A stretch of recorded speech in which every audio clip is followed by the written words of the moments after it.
Hello everybody and welcome back to Let's Build with Audie. Woo! Wow, it has been a while since I made one of these, but I'm making one now, so shut up. No, I finally got back and I'm now building some Colosseums, or one at least. I will be building a Colosseum. Yeah, I've been working on the Colosseum, so let's just get right into it here. So it's basically just a Let's Build tradition now. You got to start with a little bit of terraforming. What you see me doing here is I wanted to beef up this hill a little bit because I wanted to have a kind of cool looking little tunnel that went through here straight on into the entrance of the Colosseum. And I'm going to sort of abbreviate and speed up this process a little bit just in order to fit everything in that I did on the Colosseum in this episode.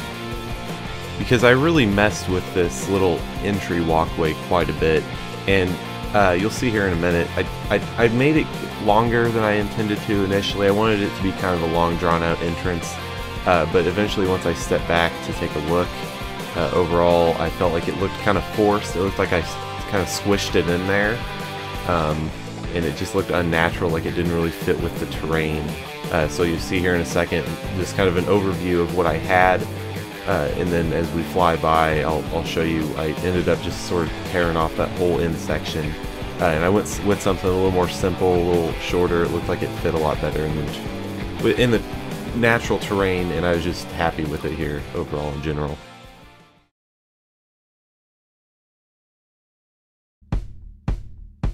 So now it's time to start what everyone wants to see, the Colosseum. This thing is huge. So last time I did the interior of the Colosseum, as you probably saw. This time I'm going to be working on the exterior, and while looking at some of the schematics and diagrams of the construction of this thing, I began to realize just how extremely complex sort of the internal circulation system is of the seating areas and basically everything between the outside wall and the inner radius.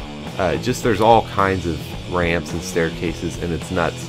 So just for the sake of saving time, so I'm not building this thing for an eternity, and you can't really see in there anyways, I'm just going to be doing mainly the exterior, maybe like 1 or 2 layers in, just so I'm not here forever. But as you see, I just started here by kind of mapping out the heights first of all, and then the widths of the arches I'm going to be using. My main criteria here was that I wanted the base of the arches to line up with the entrances into the seating areas, for obvious reasons. But I actually did eventually go back and start changing some of these things. But for now, this is what the arches mainly are going to look like. But you can see here, as I sort of work my way around each side of the Colosseum, as you start to cut these holes in, and it really adds shape, and the whole thing starts to kind of reveal itself, and it really starts looking like a Colosseum. Now, it took me a while. I was never really completely happy with the way I put these. Those are quartz stones, or quartz steps or whatever, and then there are columns sort of in between them. I never really liked how those kind of make everything look really boxy and kind of squeezed in, and then eventually I realized, you know what, I really just don't like the shape of these arches at all, even though it looks alright from here, actually looking back now, but I think the shape I ended up with is much better. So I sort of took a step back, took a look at it. I literally stepped back just now. I'm reenacting that apparently. And looked at it, and I realized all those things I just said. It looks like they're boxed in. The arches aren't exactly right, and so then I banged my head against the wall for 5 or 6 hours, not hours, several minutes, and I'm like, you know what, this all needs to be erased, and then I'm gonna have to delete all of the little stair step things and columns I put on, but I think it was worth it in the end, and actually it was really easy just to fill in all those holes. I just went in the middle and sort of reset that big cylinder, which you should see here in a second. And there we go, starting to delete everything, and all that work just being erased, getting rid of those little lines, because changing those little arches meant, and boom, there goes everything. Basically back to where I started. But that's okay. That's kind of just a testament to, I guess, why these builds take so long. To get it right, or to get it how you like it, you really have to lay out one of the options fairly in a fairly complete manner, I will say, to be able to see what it's actually going to look like. So, you know, just throw it out there. The heck, that was a first try.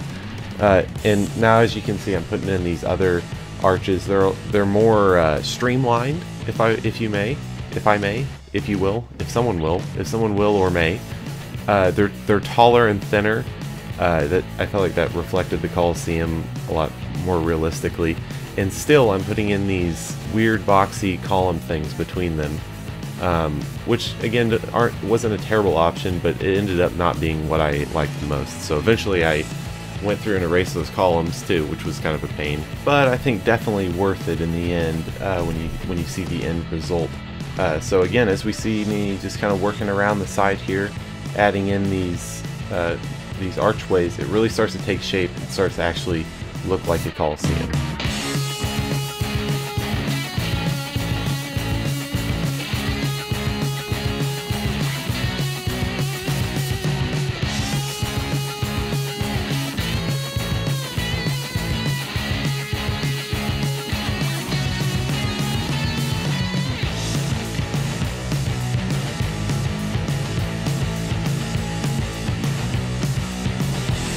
So here is about where I finally kind of decided I had enough of these columns. I didn't really like them a lot from the beginning, but now you see me start to kind of play around with some other designs, some ways to kind of delineate the different arches that really seem to be getting kind of monotonous and repetitive as you kind of circle the Colosseum, which really is kind of unavoidable to a certain extent. So what I decided on here was to actually just X-nay the columns nay, and just go ahead, and what I wanted to do was delineate the layers of arches better rather than the arches themselves. So as you see, and as it's kind of become sort of a theme throughout the city, these kind of thick slab block layers that sort of separate the layers of archways there, and I thought that was a lot better look than the columns.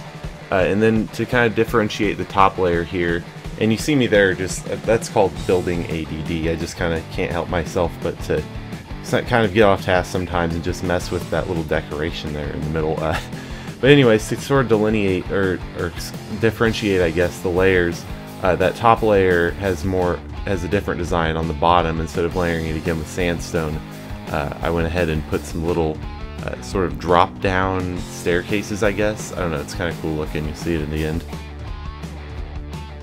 And as it began to come around this, I guess, west corner of the Colosseum here, you'll see that I have not done a Let's Build in so long that the snow is actually the sand is actually piling up against the side here just from drifting. That actually is just kind of a product of, you know, trying to squeeze this huge building into a not so flat area. So again, with a little more cleaning up of the terrain, a little terraforming, throw some new sand down in here, and it'll be good to go, and we can finish up putting these archways all the way around. And you'll notice I'm mainly focusing on one half of the Colosseum here. I do remember saying at certain points that asymmetry can be a good thing, and on the inside of the Colosseum we have a lot of things that are not necessarily symmetrical. But I'm just going to go ahead and, for the sake of time, copy this half over to the other half, and then whatever changed inside the Colosseum, we can always just go and mess with that, and it'll take a lot less time than making all these arches and everything on the other side. So that's a big time saver. I'm just going to focus on one half and then just flip it over. Now what you should be noticing here, really, one of my favorite parts of this build actually, I went around and I thought it looked really kind of flimsy, the archways, and if you look at actual images of the Colosseum or Colosseums, the layers are a lot thicker, and the columns are actually more like hallways, kind of. So I just basically went around. For the sake of time, I'm just showing you afterwards because that took a long time to do, even with copy and pasting things. But basically I just thickened up those walls, and that'll help it look a lot more realistic, I think, moving forward towards even going into the next layers into the Colosseum.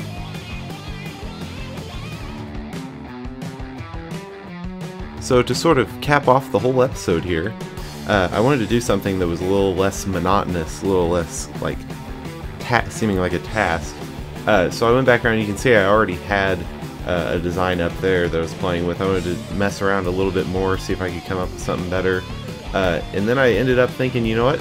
I've got 2 layers here of wall thickness, so I can really make some cool designs. The rest of the Colosseum is really kind of repetitive. Why not just leave both of these? So now I've got 2 really cool looking designs on the side of the Colosseum here. And that's pretty much it, guys. Stay tuned for the next one. That's really all I could fit in. That was basically at least a whole week's worth of building right there. But this thing is really starting to take shape. I haven't even touched that top quarter portion of the Colosseum exterior. So next time I'm going to take a look at that, and we're going to go in and start building into the next layers and put in some of the entrances and things like that. So this was really a lot of work. If you liked it, make sure and subscribe or leave me a like. It's really motivating. And I will see you guys next time.